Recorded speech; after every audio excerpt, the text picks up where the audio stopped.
भगवान शिव से विलग होकर अपने शरीर को भस्म किया, हिमालय के यहां जाकर के पार्वती जी के रूप में प्रकट हुई। हिमालय पुत्री पार्वती बाल्यावस्था से ही निरंतर ध्यानस्थ रहना शिव अनुराग में। जब किशोर अवस्था हुई, किसी से कोई संभाषण नहीं करती थी माता जी, हर समय भगवान शिव के ध्यान में निमग्न रहना, कठोर तप करना शुरू कर दिया।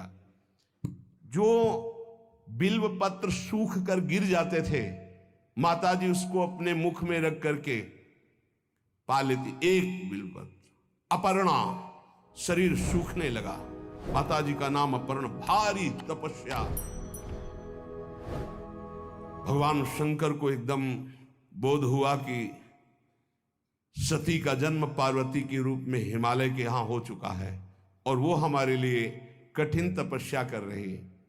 तो सप्त ऋषियों को बुलाया और उनसे कहा कि जाओ इनके प्रेम की परीक्षा लो। जानते हैं, सब कुछ जानते हुए भी ये होता है। जैसे लोग कहते हैं भगवान जानते हैं अपने भक्त को, तो परीक्षा क्यों लेते हैं? तो पढ़ाया तो टीचर ने ही है, तो सालाना परीक्षा तो होगी ही कि तुम क्या पढ़े हो। ऐसे ही तुम्हारे प्रेम की परीक्षा होगी। तुम हरि को चाहते हो या हरि की रची हुई माया को? हरि की हुई रची हुई माया में आकर्षित हो गए तो 0 आ जाएगा।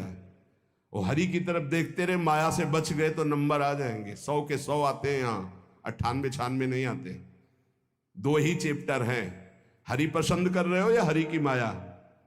हर भक्त के सामने आता है, तो प्रायः लड्डू ही खाने को मिलता है। बचता वही है जो मामे वे प्रपद्यन्ते माया में ताम तरंति थे, केवल हरि। पार्वती पहि जाई तुम प्रेम परीक्षा लेहु, गिरिहि पेरि पठयहु भवन दूरी करेहु संदेहु। हे सप्तऋषियों, जाओ, हमारी आज्ञा है।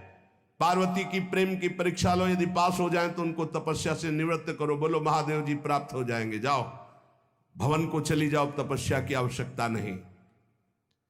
ऋषियों ने जाकर के पार्वती जी को देखा, मानो मूर्तिमान तपस्या विराजमान हो, अस्थिमात्र होए रहे शरीर, सूखे पत्ते बिल्व के। मुनि बोले, हिमांचल नंदिनी, इतना कठोर क्या प्राप्त करना चाहती हो? किसकी आराधना कर रहे हो? तुम्हारा लक्ष्य क्या है? यदि हम सुनने के अधिकारी हों तो आप कृपा करके बता सकती हैं। पार्वती जी ने कहा, मन बड़ा सकुचाता है आपसे बताने में। आप लोग कहीं मेरी हंसी ना उड़ा दें जो मेरा लक्ष्य है। मैंने भी बहुत सिखाने की कोशिश की, लेकिन मेरा मन नहीं मान रहा, हठ पकड़ लिया है। क्योंकि मेरे गुरुदेव ने मुझे जो आकर के बचपन में बता दिया, मैं वही हृदय से स्वीकार कर ली। मनु हठ परा सुनई न सिखावा, चहत बारी पर भीति उठावा। नारद कहा सत्य सोई जाना, बिनु पंखन हम चाहि उड़ाना। मुनियो, वैसे आप भी हंस दोगे। ऐसा लगता है जैसे हम भारी प्रबल धारा में बालू का बांध बनाना चाहती हैं। कहां भगवान शिव और कहां मैं? मेरे गुरुदेव नारद ने बचपन में आकर के कहा, तुम्हारे पति देवाधिदेव महादेव होंगे। बस मैं तब से अपने पति की प्राप्ति की आराधना कर रही हूं। पता नहीं आप मेरी बात सुनकर हंसेंगे कि मानो बिना पंख के मैं आकाश को छूना चाहती हूं। ऋषि हंस पड़े और कहा, बात तो सही है। पर्वत से उत्पन्न हुई हो तो इसलिए तुम्हारी बुद्धि भी हमें लगता है जड़ ही है।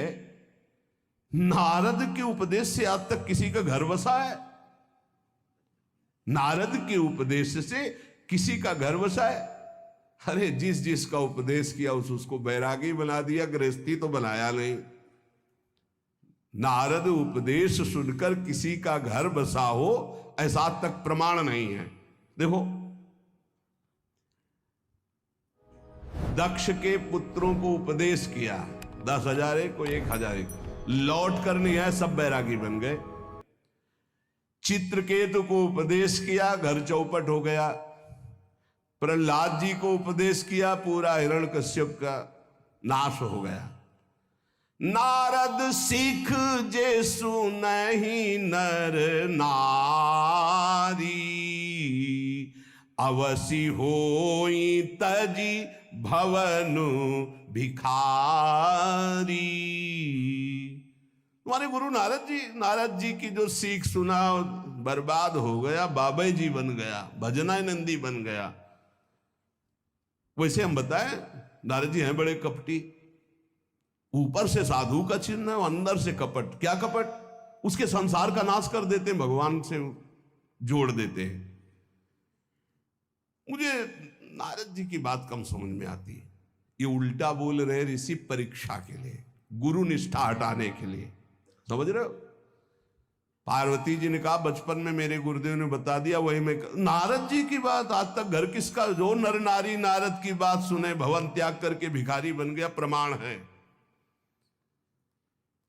उनके वचनों पर तुम विश्वास मान रही हो। महादेव जी को पति निर्गुण नीलाज कुबेश कपाली, अकुल अगेह दिगंबर ब्याली। नारद जी ने तुम्हें भगवान शिव को पति बिल्कुल निर्गुण समझो। निर्गुण को बता, दूसरा भी अर्थ होता है और एक अर्थ होता है कि कोई गुण नहीं। नीलाज, नंगे धड़ंगे घूमते कभी कभी। दिगंबर, कोई लज्जा नहीं। कुबेश, भाई सुंदर मुकुट लगाए हो, पोशाक पहने हो, नहीं, चिता की भस्म लगाए, मुंडों की माला पहने, बहुत बाघंबर डाल लिया, ये कुबेश है। कपाली, मनुष्य के मुंडों की माला। अकुल, आज तक कोई पता नहीं लगा कि किस कुल के हैं महादेव जी, क्योंकि सब कुलों के मूल है, मूल का मूल वही है, उनके मूल कोई है नहीं। आगे एक दीवाल नहीं है, 60,000 योजन का एक बरगद का पेड़ है, उसी के नीचे रहते। 60,000 योजन, 1 योजन 4 कोस, 1 कोस 3 किलोमीटर। कितना बड़ा वटवृक्ष? कैलाश में एक वटवृक्ष जिसके नीचे रहते 60,000 योजन का। 6 ऋतुएं शोभा देती उसी वटवृक्ष के। और कोई घर तो है नहीं महादेव जी के। और आभूषण भूल मत करना, बड़े बड़े विषैले सांपों का आभूषण कोई सोना चांदी नहीं पहनते महादेव जी। हमें लगता है ऐसा दूल्हा के लिए ऐसा तप। नारद जी ने ठग लिया तुम्हें, पागल बना दिया तुम्हें। देवाधिदेव महादेव के सुनो, इन्हीं ने शिक्षा दी थी सती को। ऐसे बौरे पति मिले, आग में जाके शरीर भस्म करना पड़ा। इसलिए हम तुम्हें बता रहे हैं कि बहुत सुंदर दूल्हा हम देख के आए हैं। हम जान गए थे कि तुम तपस्या कर रही हो। हरि का नाम सुना है? बैकुंठ में रहते हैं, बहुत सुंदर हरि है। यदि उनका आप वर्ण कर ले तो सुखी हो जाएंगे। बैकुंठ राजधानी, अब आभूषण उनके क्या कहना, पार्षद सही। ऐसे शिव जो चिता की राख लगाते हैं, सांपों की माला पहनते हैं, मुंडों की माला, सांप का जनेऊ, बाघंबर, हमें तो पसंद नहीं आए। और हमारी बात मान लो, ऐसे के पास स्त्रियां टिक नहीं सकती जिनके घर नहीं, आभूषण नहीं, धन नहीं, कोई भोग सामग्री नहीं, उदासीन, उनको किसी से मतलब नहीं। तो सुनो, हमारा विचार स्वीकार कर लो। अति सुंदर सुचि सुखद सुशीला,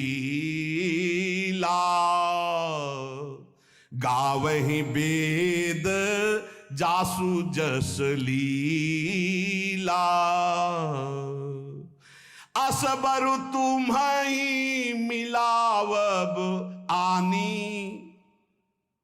बहुत सुंदर त्रिभुवनपति, बड़े सुशील, गुणवान, जिनका यश वेद गाते गाते अघाते नहीं है, कोई दोष नहीं, सद्गुणों के समुद्र, लक्ष्मीपति वैकुंठाधिपति, तुम्हें कुछ नहीं करना। हाँ बोलो, वो आएंगे, गरुड़ पे बैठाल के ले जाएंगे, तपस्या करने की जरूरत नहीं। पार्वती जी बहुत हंसी, सुनति विहसी कहा वचन भगवान। अच्छा अच्छा अच्छा, आपने ठीक कहा कि पर्वत से हमारा प्रादुर्भाव हुआ है, इसलिए आपको यह भी पता होगा कि पर्वत बहुत हठीला होता है, जहां डटा है वहीं डटा रह सकता है। सुनो, पर्वत से सोना भी उत्पन्न होता है, जो आग में जलाने पर भी अपना तेज बढ़ाता है, घटाता नहीं। तुम मेरे गुरुदेव के प्रति ऐसा बोले कि वो जिसको उपदेश करते हुए उसका घर उजड़ जाता है, तो बसौ भवन उजरो नहीं डरो, पर नारद बचन न मैं परिहरऊं। अपने गुरुदेव के एक भी शब्द को मैं नहीं काट सकती, चाहे मेरा जीवन रहे या ना रहे। बसन हमारा और हमारा भवन, हमारा श्रृंगार, हमारा सर्वस्व, ये मिले या ना मिले, पर हमारे महादेव जी मुझे मिले। तुम आभूषणों की, वसन भूषण की बात कर रहे हो, ग्रह की बात कर रहे हो, पद की बात कर रहे हो। गुरु के बचन प्रतीति न जेहि, सपने हूं सुगम ना सुख सिद्धि तेहि। एक बात तुम्हें बता दूं सप्तऋषियों, जिसे अपने गुरुदेव के वचनों पर विश्वास नहीं, गुरुदेव का भरोसा नहीं, उसे कभी कोई सुख और सिद्धि कदा प्राप्त ही नहीं हो सकती। महादेव ओ गुण भवन विष्णु सकल गुण धाम, जय कर मनुरम जाहि संते ते ही संकाम। आपने बताया कि महादेव में कोई गुण नहीं है और विष्णु समस्त सद्गुणों के धाम है, मैं मानती हूं, लेकिन मेरा मन महादेव जी से रम गया है। अब तो केवल महादेव जी, पहले मिलते हो सलाह करते तो तुम्हारी बात सुनती, अब तो गुरुदेव नारद जी ने जो उपदेश किया वही मैं करूंगी। अब मैं जन्म संभुहित हारा, को गुण दूषण करे विचारा। ये इष्ट निष्ठा होनी चाहिए। अब तो हमारा जन्म आराध्य देव के लिए, अब कौन गुण दोष का चिंतन करे। जन्म कोटि लग रगर हमारी, बरऊं शंभुनता रहूं कुमारी। करोड़ जन्म लूंगी, अगर इस जन्म में महादेव जी ने मिले तो करोड़ जन्म लूंगी, हर जन्म तप करूंगी, पर हमारे प्रीतम होंगे महादेव, पति होंगे महादेव। तजऊ न नारद कर उपदेशु, आपु कहीं सत बार महेशु। हजार बार आकर के, सैकड़ों बार आकर महादेव जी भी कहें कि अपने गुरुदेव के वचन छोड़ दो, तो मैं अपने गुरुदेव के वचनों का त्याग करने वाली नहीं। आप जा सकते हैं, बहुत जगत में कुंवारी कन्याएं और कुंवारे वर हैं, उनका ब्याह करा दीजिए। मेरी तो केवल एक ही बात रहेगी, हर जन्म महादेव जी के लिए। समस्त सप्तऋषियों ने साष्टांग दंडवत की और कहा, जगदम्बा आप नित्य शिव की अर्धांगिनी, भगवान शिव ने ही मुझे भेजा था आपकी परीक्षा के लिए। जाओ, भगवान शिव सब जान रहे हैं, ब्याह पक्का, अब आपको तप करने की जरूरत नहीं है। तुम माया भगवान शिव, सकल जगत पितुमात, नाई चरण सिर मुनि चले, पुनि पुनि हर्षत गात। प्रणाम करके सप्तऋषि गए, हिमांचल से कहा, सादर अपनी कन्या को लिवा लाओ और ब्याह की तैयारियां शुरू करो। महादेव जी ब्याह के लिए पहले से ही राजी हैं और समस्त देवता, ब्रह्मा जी आदि उनके पास जा रहे हैं प्रार्थना करने के लिए। इधर जब पार्वती जी को लेकर हिमालय अपने घर पे आते हैं, तब भगवान विष्णु, समस्त देवता, ब्रह्मा जी कैलाश पहुंचे, जहां भगवान शिव विराजमान थे। सबने स्तवन किया और कहा, प्रभु बहुत दिन से एक लालसा है, सकल सुरन के हृदय शंकर परम उछाहु, निज नैनन देखा चाहे नाथ तुम्हार विवाह। भगवान विष्णु ब्रह्मा जी समस्त देवताओं ने कहा, प्रभु हम सबके मन में एक उत्साह है, आप दूल्हा हो, हम सब बराती हो, आपका विवाह देखना चाहते हैं।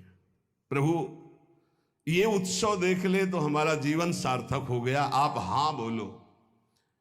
कामदेव के मद को चूर करने वाले आपको दूल्हा रूप में देखना चाहते हैं हम सब। स्वामी का स्वभाव होता है सेवक को सुख देना। पार्वती जी ने अपार तप किया है आपके लिए, आप उनको अंगीकार कीजिए। भगवान विष्णु ब्रह्मा जी की प्रार्थना सुन करके भगवान शिव जी ने कहा, तथास्तु, ठीक है, ब्याह पक्का। देवताओं ने नगाड़े बजाए, फूलों की वर्षा होने लगी, देवाधिदेव महादेव की जय के नारे कैलाश में गूंजने लगे। सप्तऋषि भगवान शिव के पास आए, कहा, प्रभु बड़ी अनन्य है पार्वती जी आपकी, अखंड प्रेम है, हमने बड़ा छल करके उपदेश किया, लेकिन उन्होंने कहा कि मैं नारद जी का उपदेश नहीं त्याग सकती, करोड़ों जन्म लूंगी और हर जन्म महादेव जी के लिए। भगवान शिव जी की आंतरिक वृत्ति जो पार्वती जी की प्रीति की है उसे कोई नहीं जानता। बहुत विरह में रहे, ऐसा न समझे कि देवाधिदेव महादेव जी परम उदासीन है, नहीं, सती जी के वियोग में बड़ी विचित्र दशा महादेव जी की हुई थी। सप्तऋषि फिर गए पार्वती जी के पास और कहा, अभी बीच में एक घटना घट गई, कामदेव गया था महादेव जी की समाधि को भंग किया, तो महादेव जी ने कामदेव को भस्म कर दिया, तो अब ब्याह का मतलब क्या रह गया। भवानी ने कहा, तो तुम क्या अभी तक भगवान शिव को कामयुक्त देखते थे क्या? क्या तुम समझते हो तुम्हारे जान काम अब जा रहा, अरे अब लग शंभु रहे सभी कारा। तुम्हारी नजर में अभी तक भगवान भिखारी थे और अब काम को भस्म किया है। अरे हमने भगवान शिव की आराधना की, हमारे जानी सदा शिव जोगी, अज अनवद्य अकामो अभोगी। मैंने तो शिव को सदा ही योग संपन्न ब्रह्मबोध देखा है। वचन और कर्म से, मन से मैंने यदि भगवान शिव को अपना स्वामी माना है, योगी, अजन्मा, अनिंद्य, काम रहित, भोगहीन, तो निश्चित मुझे प्राप्त होंगे। भगवान शिव के पास फिर सप्तऋषि गए, बोले, प्रभु गजब की निष्ठा है, केवल आपके प्रति प्रेम है। ब्रह्मा जी ने लगन रची, सप्तऋषियों को बुलाया और कहा, ब्याह दोनों तरफ, ये लड़की पक्ष की लगन, ये वर पक्ष की लगन। ब्याह तय हो गया, दिन नक्षत्र घड़ी, नगाड़े बजने लगे, देवताओं के लिए सुमन वृष्टि हुई। ब्रह्मा जी ने सबको बुलाया, हिमालय ने सबको निमंत्रण दिया, बड़े बड़े पर्वत भेंट लेके आ रहे हैं, बड़े बड़े रसनिधि समुद्र भेंट लेकर के आ रहे हैं। वहां भोजन पान के लिए हिमालय के पास कोई कमी थोड़ी थी, रस की नदियां बह रही थी, विविध प्रकार के रस, विविध प्रकार के फल, विविध प्रकार के भोग वहां सब व्यवस्थित किए जा रहे हैं। ब्रह्मा जी ने कहा, देखो सबसे पहले नारायण की समाज रहेगी, दूल्हे की नहीं रहेगी, नहीं तो गाली ही पड़ेगी। हिमालय के यहां प्रवेश पाने के लिए बरातियों में सबसे पहले नारायण, फिर देवराज इंद्र का परिकर, वायु देवता, अग्नि देवता, सबसे पीछे दूल्हा की बारात। बात तय हो गई। ऐसे ऐसे सब लगे संवारन सकल सुर, वाहन विविध विमान, हो ही सगुन मंगल सुबद, करहीं अप्सरा गान। सब अपने अपने वैभव संपन्न सब तैयार हो रहे हैं। बोले महाराज दूल्हे को तैयार किया जाए। शिव ही शंभु गण करहीं सिंगारा, जटा मुकुट अहि मोहे हुए और मुंडों की माला, हाथ में त्रिशूल, डमरू बंधा हुआ, नंदिकेश्वर पे सवार। बोले ऐसे दूल्हा के लिए दुल्हन तो त्रिभुवन में नहीं मिलेगी, ऐसा दूल्हा दुल्हन का मिलेगी। अच्छा दूल्हा सज गया, ब्रह्मा जी ने देखा, बोले महाराज आगे आपकी सवारी। नारायण भगवान उनके चतुर्भुज पार्षद, शोभा सुगंध सौरभ आगे गरुड़ पे सवार, पीछे हंस पे सवार ब्रह्मा जी अपना परिकर, देवराज इंद्र, भगवान विष्णु जी दूल्हे की तरफ देखे, बोले महाराज विष्णु कहा अस बिहस तब बोल सकल दिशराज, बिलग बिलग होई चलो सब निज निज सहित समाज। कोई भी दूल्हे के पास मत फटको, पीछे रहने दो, सब अलग अलग समाज चलो, नहीं पानी नहीं मिलेगा हिमालय के अगर आगे ये हुई तो। अब तो वर अनुहारी बरात न भाई, हंसी करहियो पर पुरजाई। नारायण ने कहा कि दूल्हा के अनुरूप ही हम सब बराती नहीं भैया, दूल्हा सबसे पीछे, सब बराती क्रम से पहले हम, फिर ब्रह्मा जी, फिर देवराज इंद्र, ऐसे सब। भगवान शिव ने कहा तुम अपने पार्षद सब लिए हो, तो हम बुलाते हैं। श्रृंगी निकाली, जे ही बजाया तो भगवान शिव के पार्षद आ गए।